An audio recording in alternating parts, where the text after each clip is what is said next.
So this is an interesting one. This one is from. You know what this account is called, Konnan? No. This is from Jews for Konnan. That's his email address. Jews for Konnan. The subject is Trish Stratus. Fellas, have any of you ever met Trish Stratus? What is your opinion of her work? Some Jews. That's from JFK. Jews for Konnan. This is hysterical. Okay, I guess Trish Stratus came to Toronto with Tori Wilson for that show we did in Toronto, right?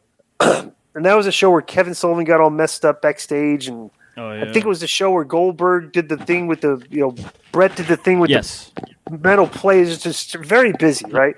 But I'm pretty sure, if I have the story correct, that Trish Stratus, I guess they were bringing her in, they might have used her or something, and Terry Taylor sexually harassed her backstage. I guess was the story I had heard about that. So it's like, doesn't not surprise me. He was the original Filthy Animal. Yeah. Okay, Terry Taylor was absolutely the original Filthy Animal. So, but that does absolutely not surprising at all. This is so funny because back then when we used to go out and party with her, remember? Mm-hmm. I was like, "What? How come you don't hook me up with any of your friends?" And she goes, "Oh, I have a friend that I'm trying to get into wrestling." And she showed me a picture of Trish, and I was like, "All right, well, when next time she comes, introduce me." Well, she was a famous fitness model at the time. Right. You know, they both were. Yeah. Let me ask you guys this, piggybacking off that. If Terry Taylor has this reputation and, there's been many stories about it in the wrestling media and stuff like that, how does he continuously stay employed with different companies, including WWE now? Because nobody's really come out and pointed him out. Like the Me Too thing, he escaped scot-free. Yeah. And this is another thing, too. Okay? He's got that job that nobody really wants. His job was the stooge, the office stooge. Mm-hmm.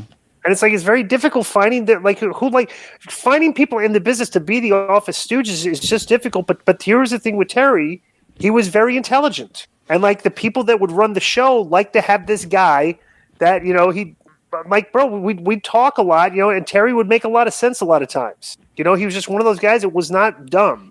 He knew his shit. He knew how to work. He knew how to lay out a match. He knew but he just was a horn dog. Mm. So it's it really is fascinating because and back then the culture in wrestling wasn't like the HR was a big deal. We did so many things that you would not be able to do today because of HR and people getting offended and stuff.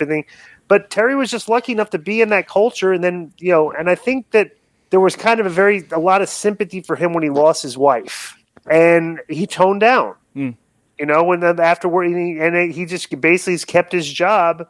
All of his past sins were kind of forgiven, I guess, and he's maintained a good working relationship with that company for years. Mm-hmm. So you got any comment on that, Konnan? Yeah, no, I would agree with what you said. Yeah.